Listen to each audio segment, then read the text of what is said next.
네, 올해 마지막 본회의가 오늘 열립니다. 하지만 사립유치원 비리를 막기 위한 유치원 3법과 위험의 외주화를 방지하는 김용균법의 본회의 처리는 불투명합니다. 국회 취재기자 연결해서 자세한 내용 알아보겠습니다. 지성님 기자. 네, 국회는 올해 마지막 본회의를 열고 정기국회에서 처리하지 못했던 80여 건의 민생법안을 표결에 붙입니다. 하지만 유치원 3법과 김용균법으로 불리는 산업안전보건법 개정안 등은 여야의 입장차가 커서 본회의 전에 합의가 이뤄질지 미지수입니다. 여야는 김용균법의 쟁점인 원사업주에 대한 책임 강화, 과징금 부과액 상향 등에서 이견을 좁히지 못하고 있는데요. 한국당은 산업계에 미치는 영향을 따져보기 위해 공청회를 한 차례 더 열자는 주장이지만 민주당은 추가 공청회는 필요 없다는 입장입니다. 오후 3시 10분쯤부터 원내 교섭단체 3당의 정책위 의장과 환경노동위원회 간사들이 모이는 6인 협의체에서 김용균법의 쟁점 사항을 논의하고 있는데 막판 협상 결과가 주목됩니다. 유치원법의 경우 국가지원금과 학부모 분담금 회계의 분리 여부, 처벌 규정 도입 등 핵심 쟁점을 놓고 여야 간 이견이 조금도 좁혀지지 않고 있는데요. 이 때문에 오후 4시로 예정된 국회 교육위 전체 회의에서는 유치원법을 패스트트랙, 즉 신속 처리 안건으로 지정할 가능성이 큽니다.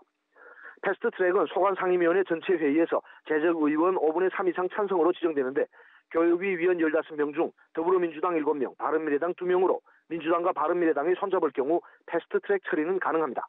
하지만 패스트트랙은 330일 뒤에야 국회 본회의에 자동 상정되는 사실상 슬로우 트랙이어서 유치원 3법 저지를 목표로 하는 사립유치원 입장에서는 약 1년이라는 시간을 벌게 됩니다.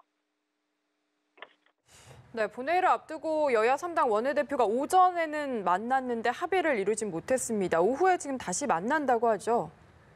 네, 더불어민주당과 자유한국당, 바른미래당 원내대표들은 오전 10시 반부터 1시간 넘게 만나 유치원 3법과 김용균법, 국회 운영위원회 소집 등 현안을 논의했지만 접점을 찾지 못했습니다. 3당 원내대표들은 오후에 다시 만나 협상을 이어가기로 했는데요. 김용균법 관련 여야 논의 결과를 지켜본 뒤 회동을 가질 가능성이 커 보입니다. 원내대표 회동이 진통을 겪으면서 당초 오후 2시로 예정됐던 본회의는 오후 5시로 연기됐습니다. 한국당은 청와대 특감반의 민간인 사찰 의혹과 관련해 국회 운영위원회 소집을 요구하고 있는데요.